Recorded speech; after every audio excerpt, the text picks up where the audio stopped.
Selamat siang anak-anak. Siang, Guru. Siang, Bu.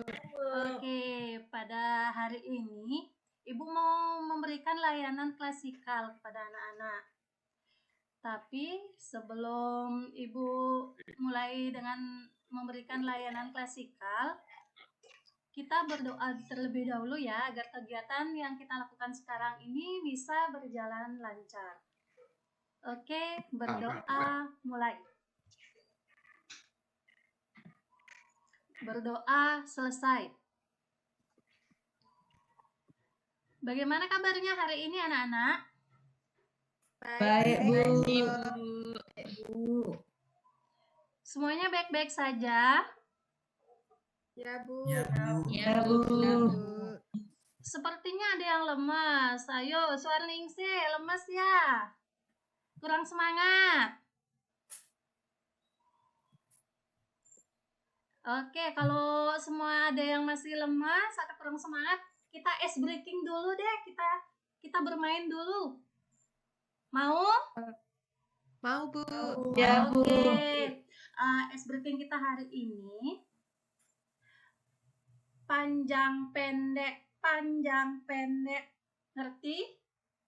Nanti kalau tangannya Ibu bilang panjang, telunjuknya yang panjang. Kalau Ibu bilang pendek, jempolnya. Oke, siap? Siap. Oke, yuk kita mulai. Panjang pendek. Nah, panjang pendek. Panjang. Bingung? Ada udah semangat? Oke. Ya, segitu aja dulu ice breaking-nya. Nanti kita lanjutkan di lain waktu lagi. Sebelum Ibu lanjut ke layanan, Ibu mau absen terlebih dahulu. Ada yang tidak hadir hari ini? Semua hadir, Bu. Semua hadir ya. Oke, semua baik-baik saja, semua hadir. Nah, pada hari ini Ibu akan menjelaskan layanan bimbingan klasikal itu khususnya pada konsentrasi, meningkatkan konsentrasi siswa di kelas. Ada yang tahu nggak konsentrasi itu apa? Kalau menurut kalian konsentrasi itu apa? Ada yang bisa jawab? Coba bantu Ibu. Fokus, Bu. Apa Nia? Fokus ya. Ada lagi yang bisa jawab? Ya? Pusatkan pikiran. Pusatkan pikiran, fokus. Ayo lagi, ada lagi yang bisa? Handika, konsentrasi enggak? Dengerin Ibu menjelaskan di depan. Konsentrasi, Bu. Nah, kalau menurut Handika konsentrasi itu apa? Fokus pada satu titik, Ibu. Fokus pada satu titik. Fokusnya Iya. ke Ibu. Iya. Nah, itu. Nah, untuk sekarang Ibu akan menjelaskan lagi lebih mendalam tentang konsentrasi belajar siswa. Untuk meningkatkan konsentrasinya itu bagaimana sih caranya? Sebelum dilanjutkan, Ibu akan menginformasikan dulu untuk tujuan umum dari pemberian layanan ini. Bisa anak-anak itu semuanya bisa meningkatkan konsentrasi belajarnya di kelas. Itu tujuannya pemberian layanan untuk hari ini. Terus yang kedua itu ada tujuan khusus. Yang pertama dari tujuan khusus, anak-anak bisa menyimpulkan dari berbagai pendapat-pendapat dari teman-teman tentang konsentrasi. Terus yang kedua itu bisa merancang strategi bagaimana caranya meningkatkan konsentrasi belajar di kelas. Terus yang ketiga itu Ibu akan menunjukkan video, itu ada sebuah model yang memang mempunyai konsentrasi yang tinggi. Terus yang selanjutnya itu di dalam bimbingan klasikal ini kalian akan membentuk kelompok. Ibu kan kemarin sudah memberitahukan di grup WhatsApp untuk membagi kelompok. Di sini ada berapa kelompok? 3 kelompok ya. Itu kelompoknya Sri, kelompoknya Martiani dan kelompoknya Nia. Biar nggak keburu habis nanti waktunya. Ya, Ibu lanjut nih tentang ini. Kita mempelajari tentang konsentrasi siswa.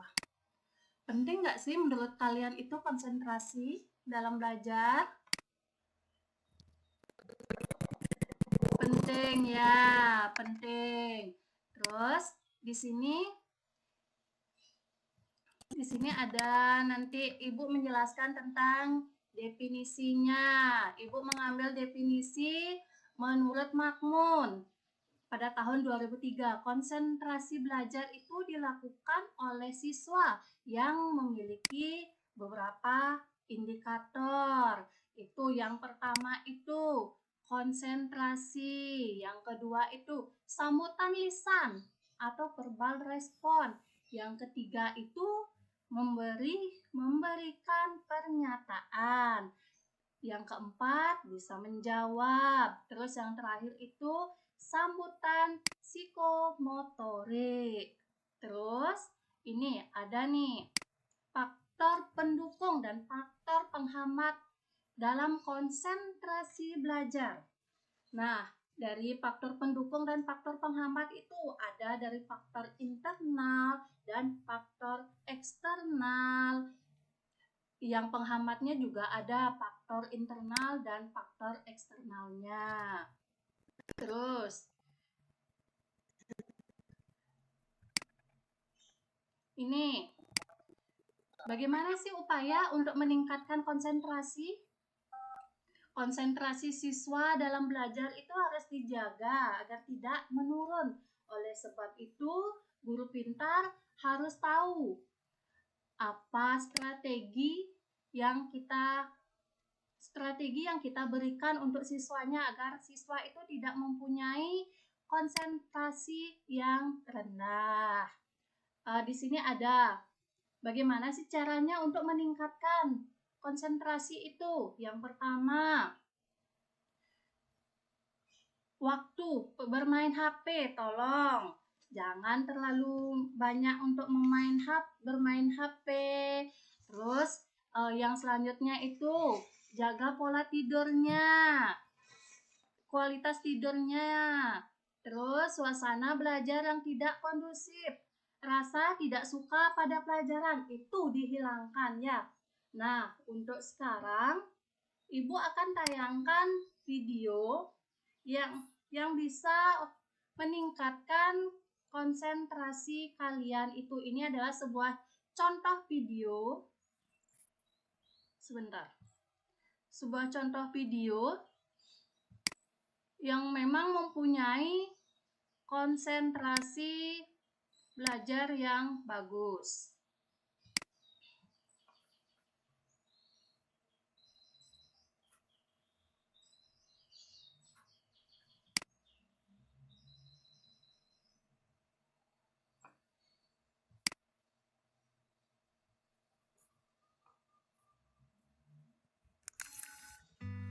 Tahun 2016, dari puluhan ribu orang yang mendaftar beasiswa Mitsui Busan, puji Tuhan, aku terpilih menjadi satu dari antara 2 orang untuk menjadi penerima beasiswa ini.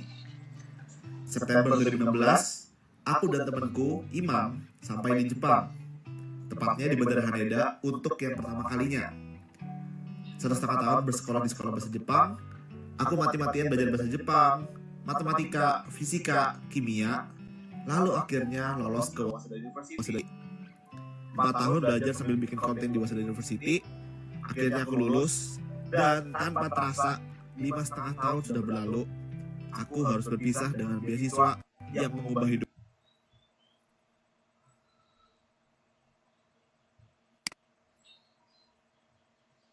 Nah, itu video salah satu contoh untuk agar bisa menjadi contoh dengan anak-anak sebagai bagaimana konsentrasinya bisa tinggi. Dia bisa mendapatkan beasiswa ke Jepang.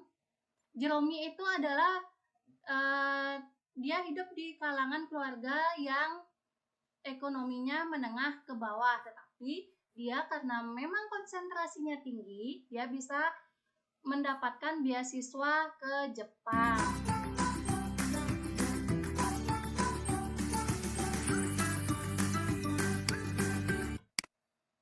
Konsentrasinya tinggi. Nah, setelah itu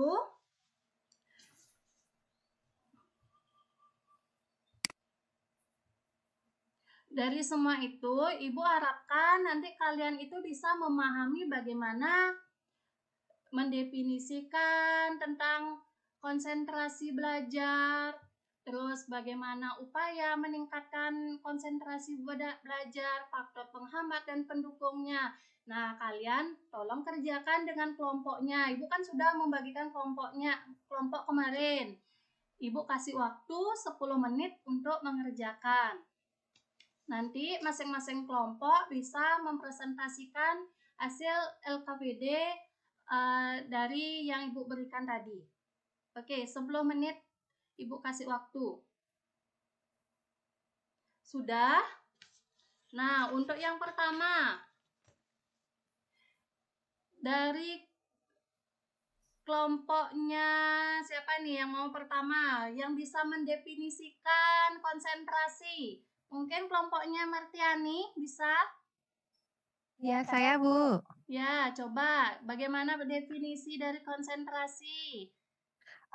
Menurut kelompok saya, konsentrasi belajar adalah terpusatnya perhatian siswa pada suatu proses pembelajaran yang berlangsung tanpa melakukan hal-hal yang lain di luar itu. Jadi kita fokus pada pembelajaran pada saat itu. Seperti itu, Ibu. Oke, terima kasih Martiani. Terus, bagaimana upaya untuk meningkatkan konsentrasi? Mungkin dari kelompoknya Sri Herawati bisa? Ya, Ibu, bisa. Strategi yang dapat dilakukan dalam meningkatkan konsentrasi belajar, memastikan siswa siap belajar, menerapkan metode mengajar yang tepat, mengajak bermain game untuk meningkatkan konsentrasi, memberikan waktu istirahat yang cukup. Terima kasih, Bu. Oke, ya, terima kasih Sri Herawati. Terus dari video yang Ibu tayangkan tadi, mungkin ada yang bisa menyimpulkan apa yang didapatkan. Ayo, ada yang bisa atau Ibu tunjuk aja ya. Nia bisa? Ya, Bu. Ya, kesimpulan apa Nia yang didapat dari video? Nah, tadi video yang Ibu putar di depan itu jadi menjelaskan mengenai konsentrasi merupakan pemusatan pikiran kepada suatu objek tertentu. Nah, ada banyak faktor yang mendukung adanya konsentrasi itu. Jadi ada faktor pendukung juga, ada faktor penghambat yang terdiri dari faktor internal diri sendiri atau faktor eksternal dari luar diri kita, contohnya lingkungan. Nah, kalau umpamanya untuk meningkatkan konsentrasi itu, contohnya tidak menggunakan HP secara berlebihan, terus mengatur suasana belajar juga supaya kita lebih konsentrasi, dan mengatur waktu istirahat atau tidur. Jadi kalau misalkan kita tidurnya cukup malamnya, pasti besoknya itu di sekolah kita sudah bisa konsentrasi belajar, nggak ngantuk seperti itu, Bu. Oke, terima kasih. Nah, dari semua tadi yang dijelaskan, kelompok sudah memberikan pendapat. Ibu akan menyebarkan LKPD tentang kuesioner untuk meningkatkan konsentrasi belajar. Ketua kelas Handika, coba Ibu minta bantuannya ya untuk menyebarkan Siap, instrumennya. Ibu. Ya, Ya, oke. Silakan. sudah Ibu. Ya, silakan dikerjakan dulu, Nak. Oke, sekarang dikumpulkan. Semua sudah mengerjakan, kan? Semua sudah mengerjakan instrumennya? Sudah mengumpulkan Sudah. semuanya? Sudah. Nah, dari kesimpulan ini, Ibu akan merefleksi kegiatan ini. Ada nggak yang bisa menyimpulkan dari kegiatan dari awal sampai terakhir ini? Saya, Bu. Ya, coba Dian.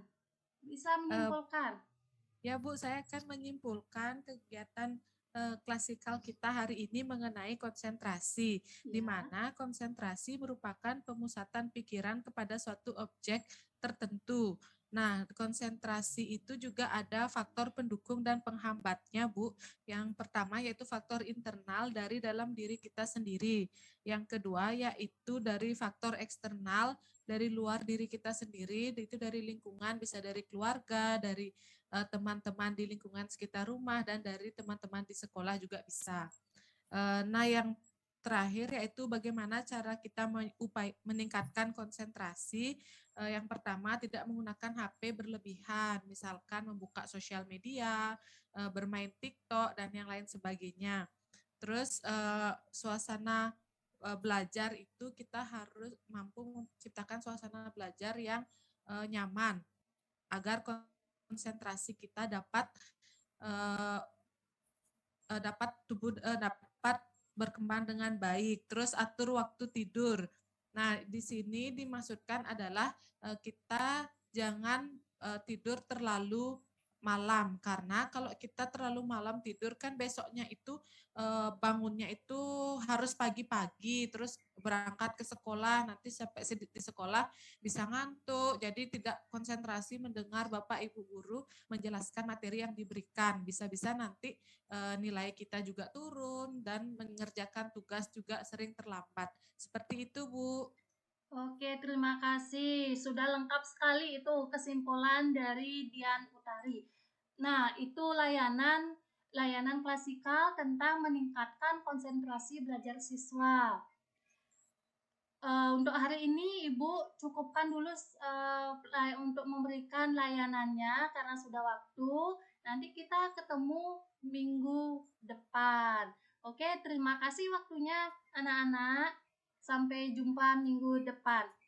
Om Santi. Om Santi. Terima kasih, Bu. Terima kasih, Bu. Om Santi. Ya, sama-sama.